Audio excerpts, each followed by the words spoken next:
Ako po ay sumasaludo sa ating mahal na Senador, Senator Bato de la Rosa. Mr. President, I move that we transfer from the CAL for Ordinary Business to the CAL for Special Orders Committee Report number 468 on Senate Bill number 2944. This is the bill amending RA number 11696, the Marawi Siege Victims Compensation Act of 2022. So move, Mr. President. Any objection? There being none, motion is approved. I move that we consider Senate Bill number 2944 under Committee Report number 468. Is there any objection? There being none, the motion is approved. Consideration of Senate Bill number 2944 is now in order. The Secretary will read only the title of the bill without prejudice to inserting into the record the whole text thereof. An amending Republic Act number 11696, otherwise known as the Marawi Siege Victims Compensation Act of 2022. Majority Leader. Mr. President, I move to recognize Senator Ronald Bato de la Rosa, Chairperson of the Senate Special Committee on Marawi City Rehabilitation and Victims Compensation, to deliver the sponsorship speech. Senator Bato de la Rosa is hereby recognized. Thank you, Mr. President. Yesterday, I celebrated my 63rd birthday. And yesterday too, the nation celebrated the 6th Foundation Day of the Bangsamoro. Hindi ako naniniwala sa tsamba, Mr. President. Pero naniniwala ako sa God's will. Therefore, as I sponsor Senate Bill number 2944 under Committee Report number 468, amending Republic Act number 11696, otherwise known as the Marawi Siege Victims Compensation Act of 2022. Believe me when I say this is no mere coincidence. The nightmare began on May 23, 2017 when Marawi was thrown into a state of terror. The war went on for over 4 months, with then President Duterte declaring the city's liberation on October 17, 2017.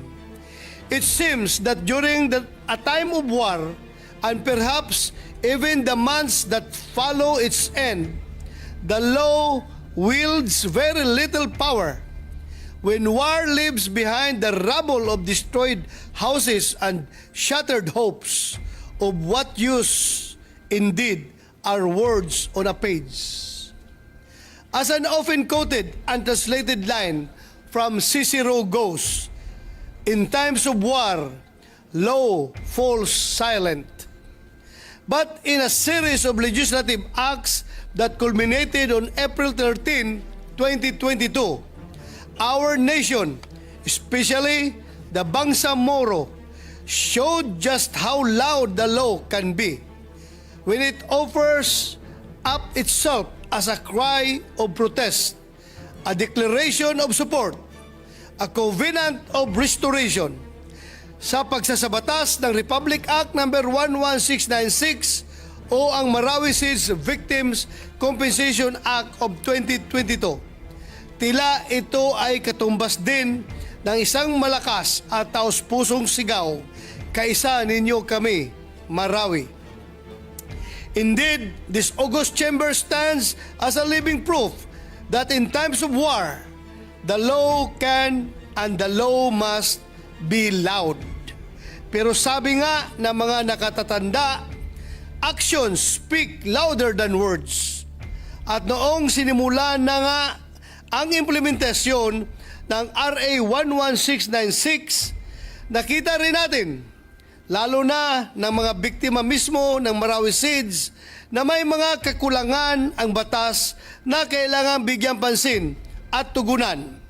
There is always room for improvement, ika nga. Hence, your Senate Special Committee on Marawi Rehabilitation and Victims Compensation has the honor to present Senate Bill number 2944 bearing the following improvements. Una, sa ilalim ng ating proposed bill, Mr. President, dinadagdagan natin ng 64 na barangay, 64 pang barangay ang listahan ng Other Affected Areas or OAA, where at first there were only 8 barangays listed under OAA or other affected areas. This bill increases that to 72. Ito po ay opisyal na mungkahi ng City Government of Marawi dahil kulang na kulang raw po ang listahan ng mga barangay na nakasaad sa current version ng RA 11696. Nakita rin ito sa naging updated post-conflict assessment report of Task Force Bangon Marawi. Pangalawa, ang pagdidetermina ng replacement cost, totally destroyed assets at repair cost. Sa ilalim ng kasalukuyang batas, walang nakasaad na kahulugan ng replacement cost. This was expressed instead in the Implementing Rules and Regulations or IRR.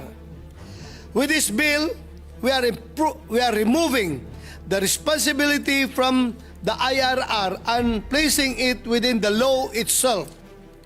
The fewer we leave to interpretation, the more decisive our implementation becomes. Pangatlo, Mr. President, ay ang pag-amyenda natin ng Section 15 ng RA 11696, Section 15, Letter A, which deals with the determination of monetary compensation, is phrased as follows. The board shall determine the monetary compensation and award of the lawful owners, whichever is the lower amount or of either the fair market value or the value of its total area. Mr. President, hindi na po natin mabilang ang mga natanggap nating reklamo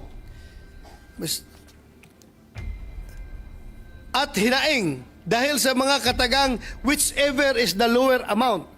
If we are indeed to make amends, if we are truly to enable the residents of Marawi to build their property and lives anew, then we cannot sit back and simply hand over that which is lower, that which is less. And so, under this proposed measure, Mr. President, we are deleting the phrase whichever is the lower amount and simplifying it to be the equivalent of either replacement or repair cost. Pang-apat, Mr. President, dahil may dinagdag tayong mga barangay, nagbibigay tayo ng 1-year extension para sa pag-file ng mga bagong claims for compensation. Panlima, Mr. President, ay ang pagsasaad na ang panibagong basihan na gagamitin para sa monetary compensation at award ay magkakaroon ng retroactive effect.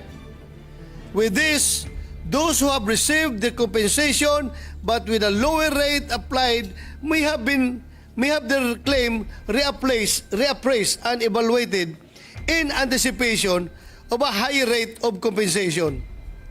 At ang panghuling amendment na nais kong i-highlight, Mr. President, ay ang pagbibigay rin natin ng extension sa Marawi Compensation Board ng 3 pang taon.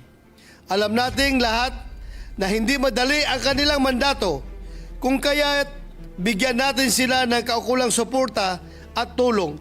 Simulan natin sa pagbibigay sa kanila ng mas mahaba pang panahon sa pag-process, evaluate, approve, and award ng bawat claim for compensation. In the end, Mr. President, when the Marawi Victims Compensation Act of 2022 was passed into law almost 3 years ago, and we continued to make our laws speak for us and for the values we hold dear. And today, as we shepherd this bill straight from these halls and towards its passage, we are sending the same clear message that a war may threaten our security and our structures, and that the destruction it leaves behind may attempt to silence us once and for all. But our laws, our spirit, remain unbowed. Shukran, Mr. President. Thank you very much, our dear colleague from Mindanao, the hardworking chairperson of the Committee on Marawi Rehabilitation. Majority Leader. Session suspended for 1 minute. Padilla would like to have the floor. Yes, Senator Robin Padilla, you're recognized. Distinguished Salamat colleague. po, Ginoong Pangulo. Nais ko lamang pong magbigay ng suporta sa ating mahal na Senador Ronald Bato de la Rosa doon po sa kanyang panukala. Sapagkat ito po talaga ay aming binantayan nung pagdinig at narinig po namin lahat yung hinaing ng mga kababayan po natin sa Marawi na hindi po nakasama. At ito po ay magiging isang malaking kaligayahan sa mga kababayan po natin sa Marawi pag ito po ay naging batas. Sapagkat napakarami po, nabanggit po ng ating mahal na senador yung mga barangay na hindi nakasama. Ito po ay nakita natin ang mga epekto sa kanila nung gera. Kaya ito po ay sinusuportahan ko at ako po ay sumasaludo sa ating mahal na senador, Senator Bato de la Rosa. Maraming salamat po, Ginoong. Maraming salamat po, Senator Padilla. We take note of your manifestation. As a matter of fact, dahil nga sa Marawi Siege, mga kapatid, dyan nagmitsa ang ating Bangsamoro Organic Law dahil sa pangyayaring iyon. Majority Leader? Hearing no objection, the motion to reopen the period of individual amendments is hereby approved. I move to recognize the sponsor, Senator Ronald Bato de la Rosa and Senator Aking, our minority leader, to propose individual amendments. Senators De La Rosa and Pimentel are recognized.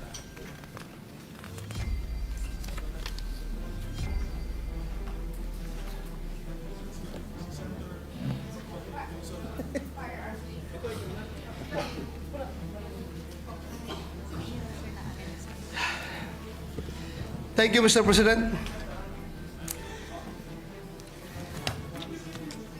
On page 1, line 10 to 14. Before I continue, Mr. President, these are all the amendments from the minority leader. All right. And I was You are tasked to introduce it. was tasked to propose to it. introduce them. All right. Thank you, Mr. President.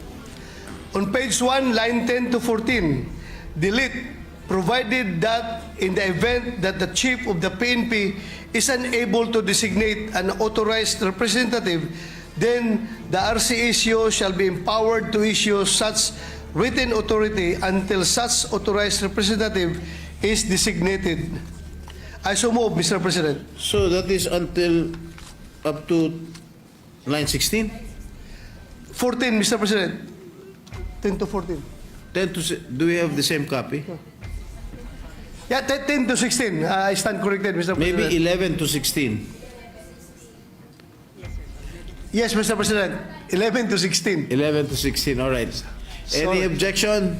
There being none, the amendment is approved.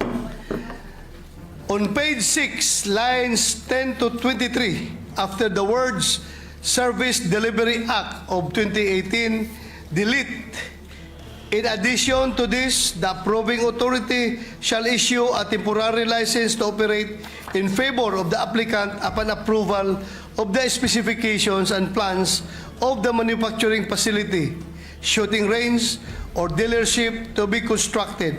The approving authority is prohibited from ordering to change, renovate, or modify a newly built manufacturing facility, shooting range, dealership, or a portion thereof, if the construction of the same had strictly followed the building and construction plan submitted to and approved.